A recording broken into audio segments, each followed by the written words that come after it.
অনেক দোকানদার ভাইরাই এখনো পর্যন্ত ফটোশপে সেই পুরনো পন্থায় ব্যবহার করে, অর্থাৎ এরকম ক্রপ টুলের মাধ্যমে ফটো যে ব্যাকগ্রাউন্ড সেইটা রিমুভ করে। তো অনেকটা সময় লেগে যায়। এখন স্মার্ট যুগ, 1 সেকেন্ডে 1 ক্লিকে যে কোনো ফটোর যে ব্যাকগ্রাউন্ড সহজেই চেঞ্জ করে নিতে পারবেন। এর জন্য ক্রোমে লিখবেন ব্যাকগ্রাউন্ড রিমুভ। প্রথমে যে ওয়েবসাইটে এখান থেকে আপনার যে কোনো ছবি একটি আপলোডিং করে দেবেন।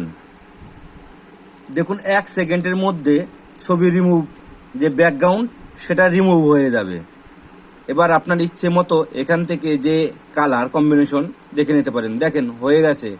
তো এটা ফ্রি ভার্সন এবং পেড ভার্সনও আছে। এর থেকে ছবির কোয়ালিটিটা ভালো হয়। তো আমি সবসময় যতদিন ইউজ করছি, 5-7 বছর ইউজ করছি, আমি ফ্রি ভার্সনটাই ইউজ করছি। এবার এখান থেকে আপনারা ডাউনলোড সেটা দেখে নিতে পারেন। দেখুন ম্যানুয়ালি করতে যাচ্ছিলেন কত সময় লাগছিল, আর এখন 1 সেকেন্ডের মধ্যে ব্যাকগ্রাউন্ড চেঞ্জ হয়ে গেছে।